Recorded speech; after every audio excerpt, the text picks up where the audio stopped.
Este es un procedimiento, entonces les comentaba, para determinar coeficientes de actividad.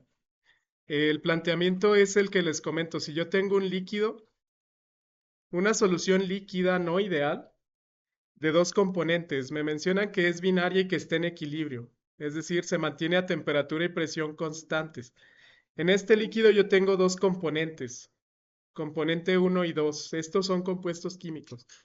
El componente uno, al estar en solución, tiene un coeficiente de actividad denotado gamma 1. El componente 2 tiene un coeficiente de actividad denotado gamma 2. Le pongo circunflejo solo para denotar que está en solución, que están mezclados. A partir de valores experimentales se determinó que la energía libre de exceso de esa solución entre RT es menos 2.6x1 menos 1.8x2 por x1, x2. Con base a esto hay que determinar gamma 1 y gamma 2, es decir, expresiones en términos de fracciones molares. Usualmente las expresiones se colocan en términos de logaritmos, dado que la definición de coeficiente de actividad viene de la diferencia de energías libres. La energía libre de Gibbs de la mezcla, por recordar el concepto de energía libre de Gibbs de exceso de las soluciones, la energía libre de Gibbs de líquido que se consideraría real, menos la energía libre de Gibbs de ese mismo líquido que se considera ideal. Esto ya vimos que esa diferencia nos conduce a la definición propiamente del coeficiente de actividad en términos logarítmicos. Entonces hay que plantear el inciso A.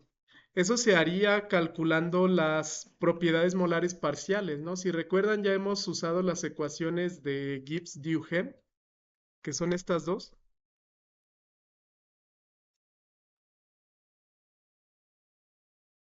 Sin embargo, las hemos deducido de manera general.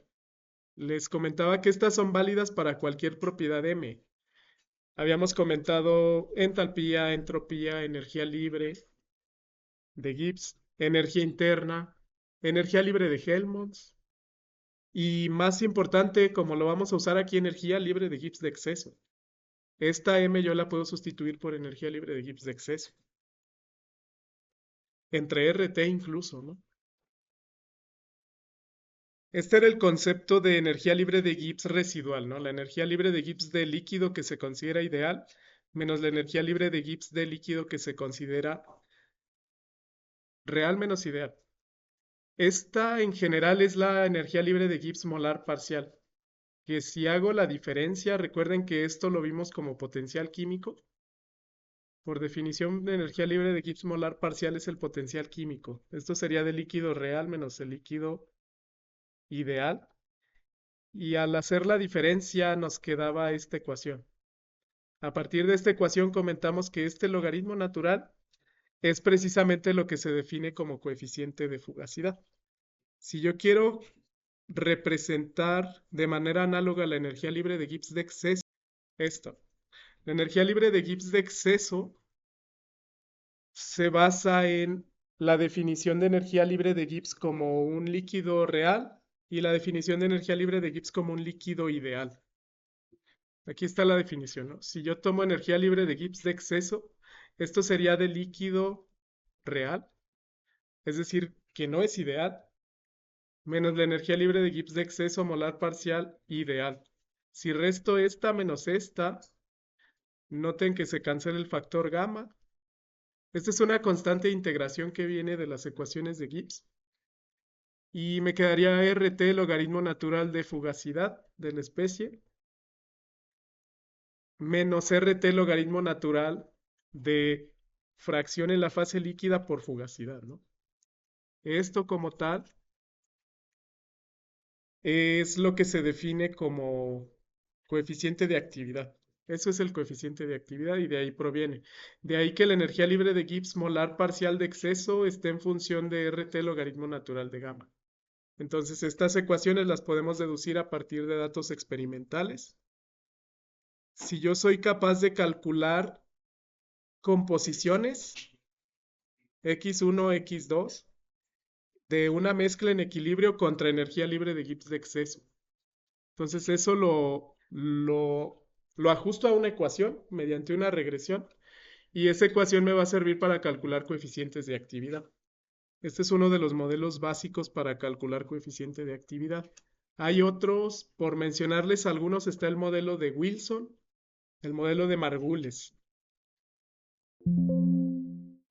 Si yo quiero calcular logaritmo natural de gamma 1 en función de GE, necesito expandir esta ecuación, pero en términos de energía libre de Gibbs, ¿no? Donde M precisamente es la energía libre de Gibbs molar parcial de exceso. Yo lo tendría así, energía libre de Gibbs en exceso sobre RT molar parcial, que es diferente de la energía libre de Gibbs de exceso solamente. Si recuerdan, esto es la derivada parcial de energía libre de Gibbs de exceso sobre RT. Es decir, me dice cuánto cambia esa variable cuando adiciono una cantidad infinitesimal de un componente. Si yo la defino respecto a un componente I, aquí va el número de moles de ese componente a temperatura, presión y moles del otro componente constante. Esa M es la que yo quiero calcular, ¿no? Energía libre de Gibbs molar de exceso. Entonces, si aplico la primera ecuación, necesito calcular entonces energía libre de Gibbs de exceso molar parcial sobre RT del componente I. Ya le voy a poner un 1. Sería, sustituyendo ahí, M es energía libre de Gibbs de exceso sobre RT, que tengo la función acá arriba definida, ¿no? Eso más X2 por derivada de energía libre de Gibbs de exceso sobre RT, que igual tengo la función allá arriba, con respecto a X1. Y yo puedo expandir igual para energía libre de Gibbs molar de exceso del componente 2 entre RT. Voy a tener dos variables.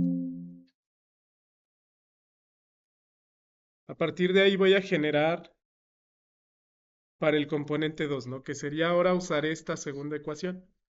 Tengo entonces energía libre de Gibbs de exceso del componente 2 sobre RT igual a otra vez la función M, G sobre RT menos X1 por la derivada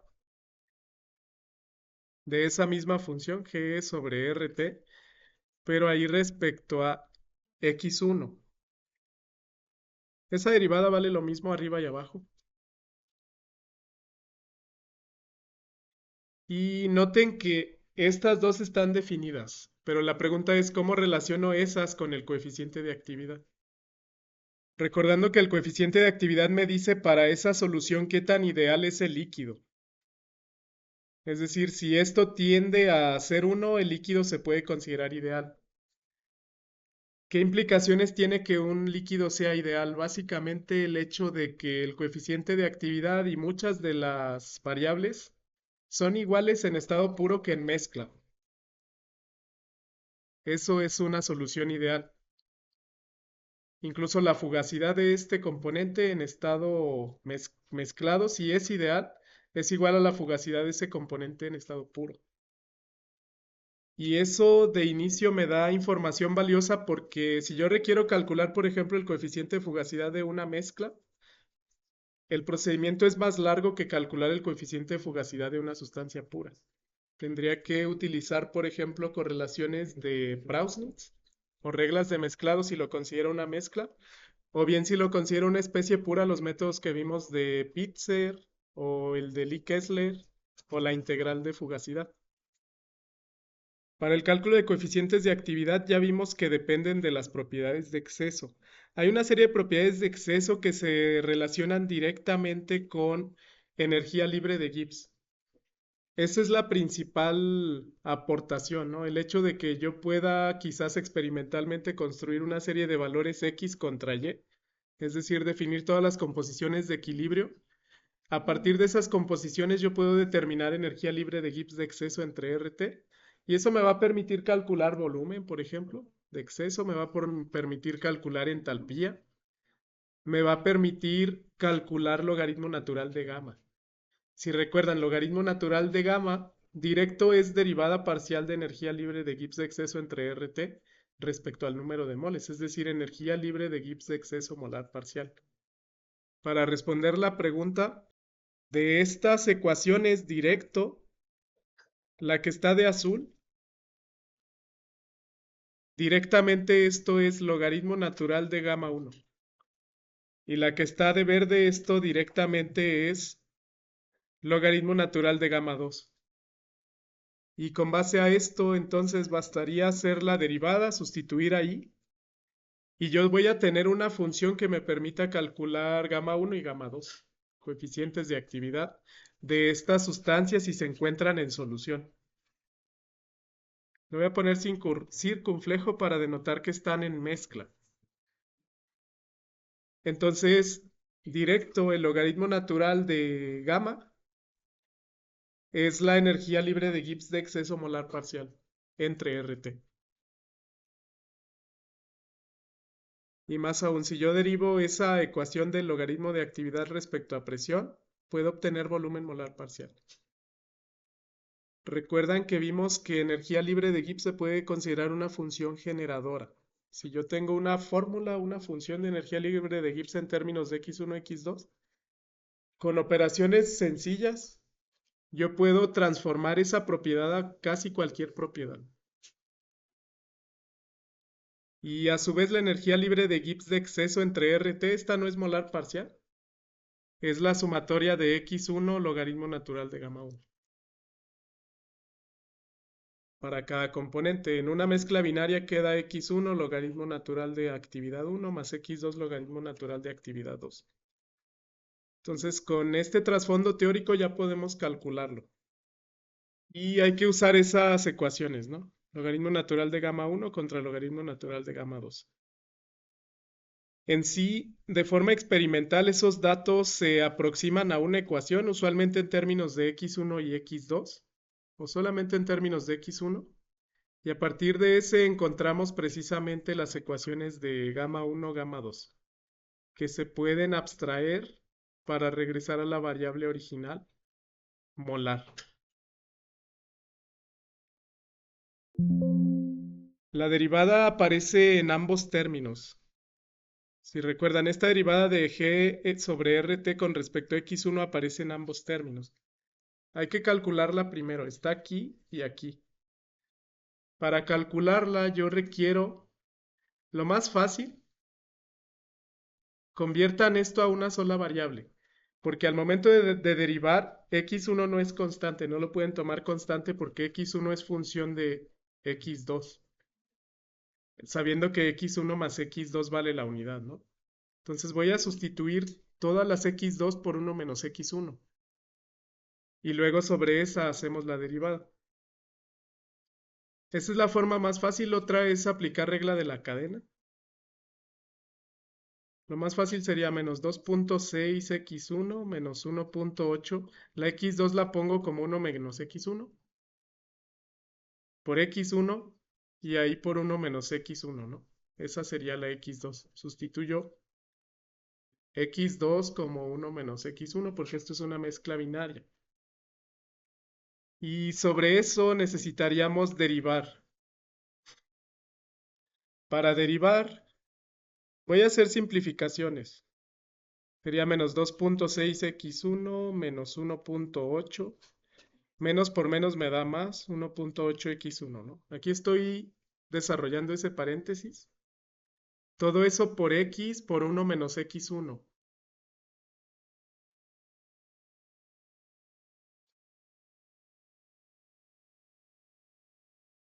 Bueno, vamos paso a paso. Por x por 1 menos x1. Luego esa x la puedo introducir término a término aquí.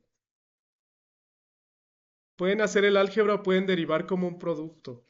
Lo voy a hacer con el álgebra. 2.6x1 al cuadrado, dado que ahora multiplico término a término el x1. Y así sucesivamente. Menos 1.8x1. Aquí pude haber sumado el x1 y el x1. Ya lo voy a sumar. Menos 2.6 más 1.8. Entonces coloco 0.8. Y todo eso por 1 menos x1. Hay que hacer el álgebra. Al final la ecuación me debe dar orden 3. Y esa es la que voy a derivar. Por ahora es álgebra. Entonces sería menos 0.8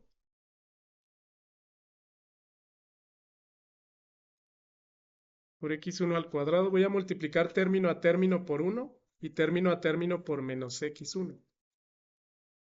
Eso menos 1.8 por x1. Y a eso le voy a sumar la multiplicación del otro término. Es decir, 1 por cada uno de los términos y x1 por cada uno de los términos. Eso es lo que estamos haciendo, es meramente álgebra. Y esos al final los sumamos. Entonces voy a sumar el segundo término, sería menos por menos me da más. 0.8 x1 por x1 al cuadrado debe ser x1 a la 3.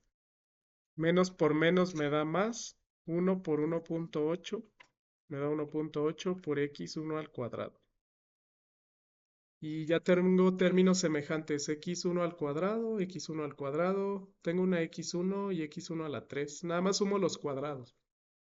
Pero por ahora es el álgebra. Solo recuerden que para derivar yo no podía considerar x2 constante. Porque no es constante. Cuando cambia x1 cambia x2. Por eso es que tuvimos que expandir la x2. Si suman términos semejantes, nada más el que puedo sumar es el x cuadrada. 1.8 menos 0.8 me da 1. Hasta parece problema de libro. x1 al cuadrado menos 1.8 x1 más 0.8 x1 a la 3. Entonces eso es el valor de energía libre de Gibbs de exceso entre RT, pero en términos solamente de x1. G sobre RT. Ese yo lo puedo derivar ya fácilmente respecto a x1. Y ya con eso yo puedo sustituir en los valores y calcular logaritmo natural de gamma 1, logaritmo natural de gamma 2. Si retomo eso ya puedo derivarlo fácilmente. Energía libre de Gibbs de excesos entre RT lo voy a derivar respecto a x1. Sería 2x1 menos 1.8 más 3 por 0.8 es 2.4 x1 al cuadrado, ¿no? Aquí hicimos la derivada directa. Entonces, a partir de este valor, yo ya puedo encontrar logaritmo natural de gamma 1, logaritmo natural de gamma 2. Para gamma 1 dedujimos esta ecuación. Quedamos que esto es logaritmo natural de gamma 1 de la especie en solución, ¿no? Hay que sustituir el logaritmo natural de la especie 1, del coeficiente de actividad de la especie 1 en solución. Sería la función g sobre rt es esta de arriba, ¿no? x1 al cuadrado menos 1.8 x1. La voy a sustituir ahí. Sería x1 al cuadrado menos 1.8 x1 más 2.4 x1 al cuadrado. No, esa era la... Tomamos la función, debe ser esta. x1 al cuadrado menos 1.8 x1 era más 0.8 x1 al cubo. Sí. Más 0.8 x1 a la 3. Si recuerden que si esto es la derivada de la función, yo puedo integrar esta función y obtener la original función.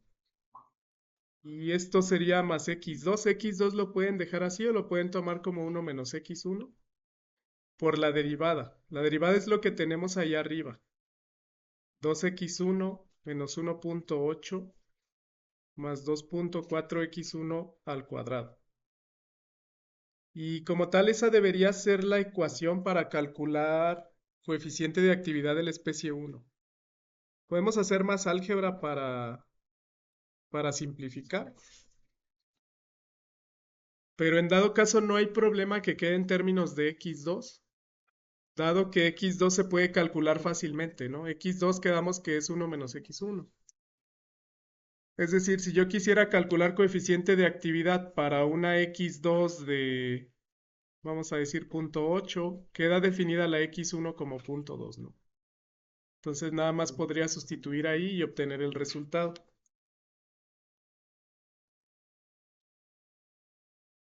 Porque todas me van a quedar en términos de x1, x2. Es decir, esta x2 multiplica a todos estos.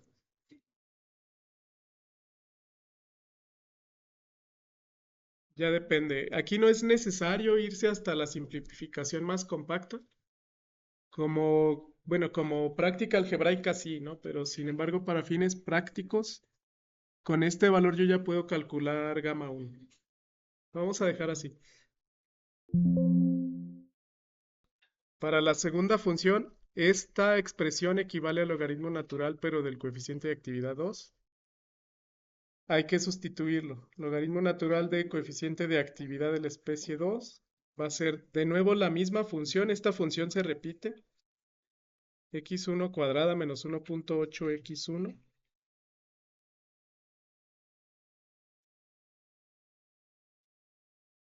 más 0.8 pues, x1 al cubo. Iríamos aquí. Para esta expresión hay que restar el producto de x1 por la derivada. Nada más sería x1 por esa derivada de arriba. Aquí sí puedo simplificar. Esa derivada, al estar restando, le vamos a cambiar el signo a todo y vamos a incrementar la potencia de cada factor en x1, ¿no? Menos 2x1 por x1 me da menos x1 al cuadrado. Menos 1.8 menos por menos me debe dar más. Si estoy cambiando el signo a todo eso. Y por x1 menos 2.4 x1 a la 3. El signo viene de acá. Entonces lo que hice fue esta derivada, cambiarle el signo y todos los términos multiplicar por x1. x1 por x1 me queda un cuadrado, 1.8 x1, 2.4 x1 a la 3. Y todos los signos van opuestos porque están afectados por un menos. Ahí sí lo puedo simplificar ya. Logaritmo natural de gamma 2. Sumen todas las que tengan cuadrados. 1 menos 2 me da menos 1. X1 al cuadrado. ¿Qué pasa con el 1.8? Se cancela. Y me quedaría 0.8 menos 2.4, que debe ser menos 1.6 x1 a la 3, ¿no? Y esa es la expresión para el logaritmo natural de gamma 2. Entonces ya tengo ecuaciones para calcular coeficiente de actividad del componente 1 y 2, tan solo conociendo la composición. Dado que ya está, todas las demás variables estarían incluidas en G sobre RT.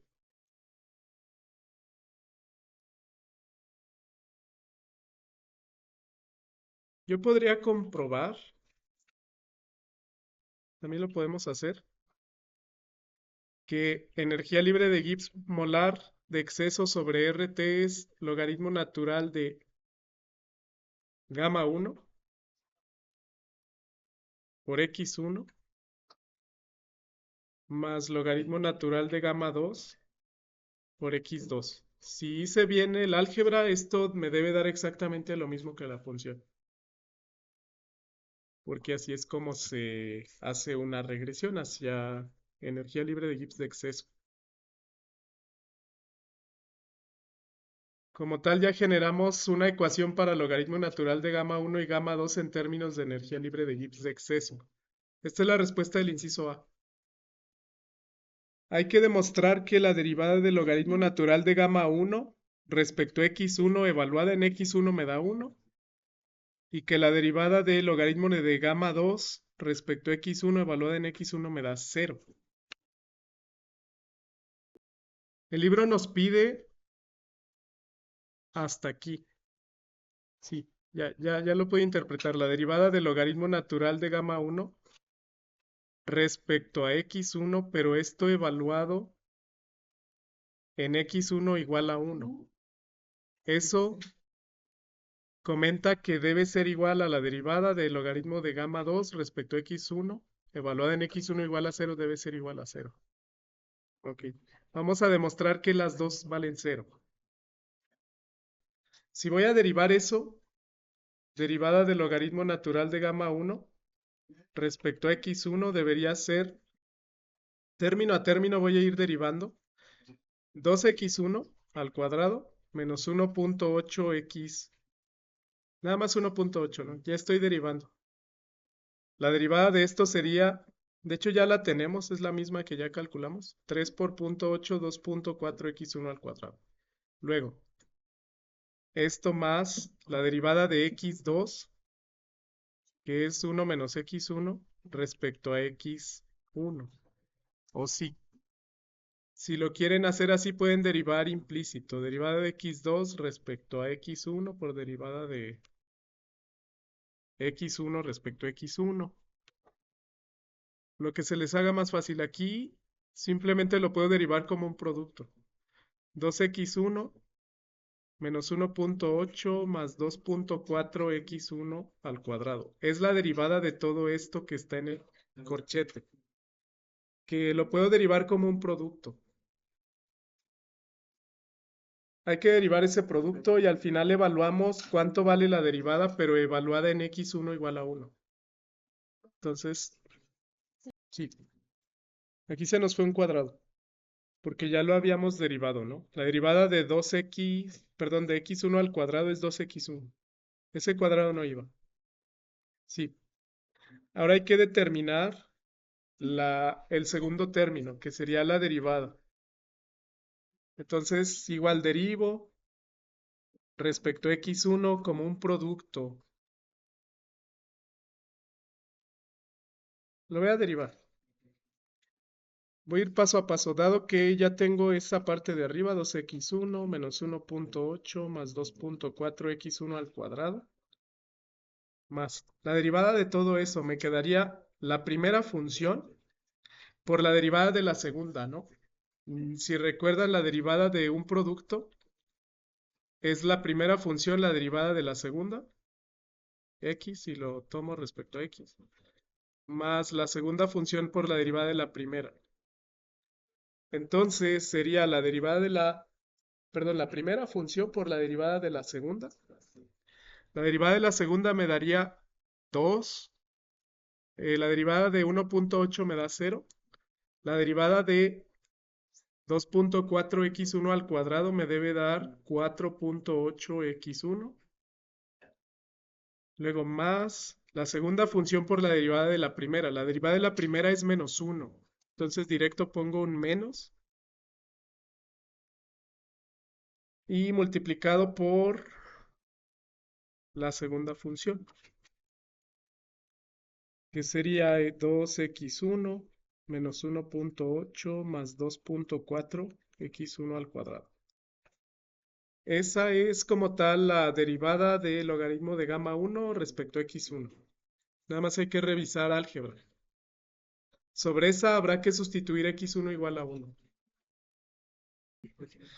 Si hacen el análisis, esto es lo mismo que esto. Lo puedo cancelar. Y aquí x1 valía 1, ¿no? Entonces 1 menos 1. Y esto me da 0. 0 por esto me da 0. Efectivamente esto vale 0. Aquí era x1. Nada más hay que demostrar que es válido para la segunda expresión. ¿Cómo interpreto el hecho de que esto valga 0? Recuerden que el logaritmo natural de gamma, como tal, es energía libre de Gibbs molar parcial. Esto me está diciendo cuánto cambia energía libre de Gibbs molar parcial sobre RT cuando cambia la composición del componente 1, pero para el componente 1 puro. ¿Qué es esto? O sea, el componente 1 es puro, el componente 2 tiende a ser casi cero, está a dilución infinita. Indirectamente me están preguntando cuál es el valor de energía libre de Gibbs molar parcial de exceso sobre RT con respecto al componente 1, esto sería 1, pero a dilución infinita. El hecho de que esto tienda a cero significa que cuando yo tengo casi un componente puro, al momento de adicionar pequeñísimas cantidades del otro componente, como x1 tiende a 1, x2 tiende a 0, ¿no? Esta propiedad casi no cambia cuando yo tengo las sustancias muy diluidas. Sí va a cambiar cuando tengo las sustancias en mayor proporción, pero esto me da una idea del hecho de que la energía libre de Gibbs molar de exceso a dilución infinita tiende a cero cuando casi tengo el componente 1 en estado puro. Y pasa lo mismo al otro lado, ¿no? Cuando esto se invierte, cuando en lugar de el que sea puro sea el 2 y el que esté a dilución infinita sea el 1. El libro no lo plantea así, de hecho no lo interpreta, pero esa debería ser la interpretación. Ahora, si demuestro la segunda parte, la derivada del logaritmo natural de gamma sería menos, voy a factorizar el menos x 1 al cuadrado más 1.6 x1 al cubo. Esto respecto a x1. Esto evaluado en x1 igual a 0. Nada más hay que hacer esa derivada que nos debería de dar 0. La primera sería menos, voy a factorizar el menos, lo saco de la diferencial. 2x1. Bueno, aquí me va a quedar en términos de x1 y 0 por eso me da 0, ¿no? 2x1 más 3 por 1.6 es 4.2x1 al cuadrado. Esto estaba más fácil. Y x1 vale 0. Si yo sustituyo, efectivamente me da 0, ¿no? Eso sí tiende a ser 0. ¿Cómo interpreto esto? Imaginen que yo tengo una solución aquí del componente 2 prácticamente puro. Era 4.8. Si yo tengo esta solución del componente 2 puro y yo empiezo a agregar pequeñísimas cantidades del componente 1, es decir, una cantidad de moles que impacta sobre una cantidad diferencial de la fracción molar. Es decir, agrego incluso una pequeña molécula que aumente la composición de X1 aquí en una cantidad diferencial. Si hago esto, yo estoy evaluando cuánto va a cambiar la energía libre de Gibbs de exceso sobre RT, molar parcial, respecto a la cantidad de moles que yo adiciono. Lo que se interpreta aquí es que cada molécula que yo adiciono del componente 1 a un componente 2 prácticamente puro, no impacta de manera importante en el valor de energía libre de Gibbs. Al menos a dilución infinita, ¿no? Aquí el que está a dilución infinita sería el componente 1. Eso es importante porque en los extremos esta función no va a cambiar. Eso me da una forma de calcular propiedades como entalpías, propiedades como energía interna, como entropía, etcétera, etcétera. Y esa sería la solución.